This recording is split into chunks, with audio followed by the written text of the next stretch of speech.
នៅនាងកញ្ញាកម្មវិធីប៊ូមសូមស្វាគមន៍ការប្រកួតក្របបាយទី3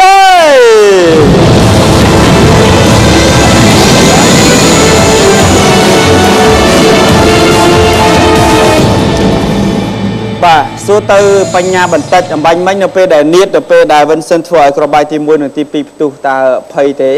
អត់ភ័យប៉ុន្តែមានអារម្មណ៍ថាស្ដាយខ្លាំងព្រោះឲ្យបាត់សមាជិក12នាក់ហើយបាត់មិនដឹងថាតើបញ្ញាម្នាក់ឯងស៊ូដល់ក្របបាយទី6និងទី7ដែរឬទេតែមានប្រពន្ធហ្នឹងដឹងអាចទៅរួចទេណាអាចបងអាចទេអត់អាចប៉ុន្តែស៊ូ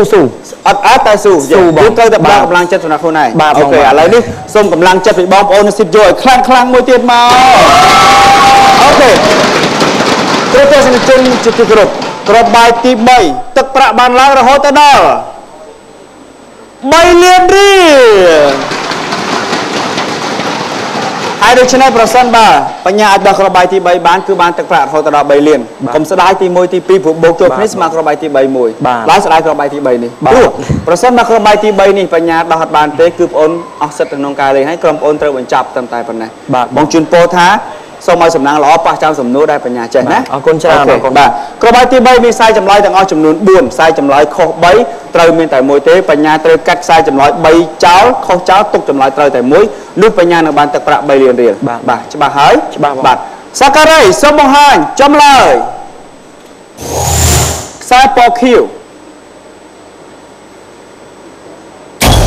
ទន្លេសាបខ្សែពណ៌លឿងទន្លេមេគង្គលើខ្សែពណ៌ក្រហមទន្លេបាសាក់ខ្សែពណ៌បៃតងទន្លេមេគង្គក្រោមបាទយ៉ាងណាដែរបញ្ញាស្គាល់ទេទន្លេសាបទន្លេមេគង្គទន្លេបាសាក់ស្គាល់ខ្លះដែរបងស្គាល់ខ្លះដែរធ្លាប់ជិះទូកដើរលេងទេសភាពមើលតាមទន្លេសាបទេធ្លាប់បងធ្លាប់ណាបាទសង្ឃឹមថាអនុស្សាវរីយ៍ដែលយើងធ្លាប់ជិះលើទន្លេសាបឬជិះលើទន្លេណាក៏ដោយនឹងជួយឲ្យបញ្ញាឆ្លើយសំណួរនេះឲ្យចំបើមិនបើសំណួរប៉ះចំទន្លេសាបគឺហើយសល់ឲ្យយើងណាអូខេអញ្ចឹងសូមពាក់មែនតាសុវត្ថិភាពជូនពរសំណាងល្អអូខេបាទសាការីសូមបង្ហាញសំណួរ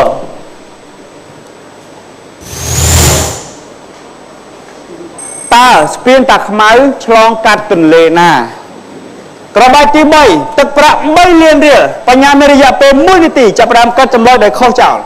សម្រាប់ខ្ញុំកាត់ទន្លេបាសាក់ខ្ញុំគិតថាមិនមែននៅទន្លេបាសាក់ទេចឹងកាត់ពណ៌ក្រហមមុន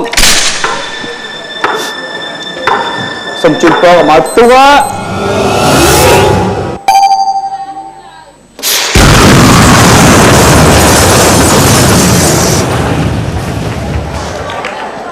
សូមចូលរួមសោកស្ដាយទស្សនិកជនជាទីគោរព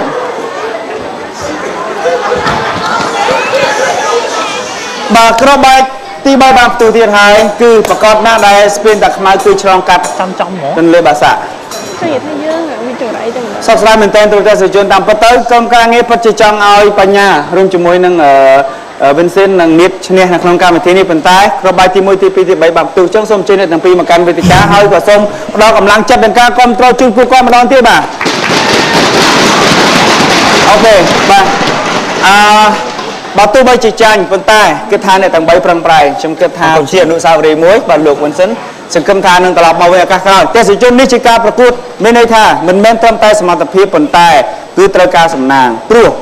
អ្នកចេះប៉ុណ្ណាក៏ដោយគង់នឹងតម្រូវជើង4គង់មានផ្លត់បកកាយប៉ុណ្ណាក៏ដោយតែបើប៉ះចាំសំណួរដែលយើងអត់ចេះទោះបីយើងបកកាយគឺយើងមិនអាចឆ្លើយបានប៉ុន្តែបើយើងមិនសូវចេះតែប៉ះសំណួរស្រួលចំតែយើងសំណាងប៉ះចាំសំណួរយើងចេះវិញគឺវាពិតជាងាយស្រួលហើយដូច្នេះអាចនិយាយថាថ្ងៃនេះយើងអត់សំណាងតែលើក្រោយនឹងត្រឡប់មកវិញណា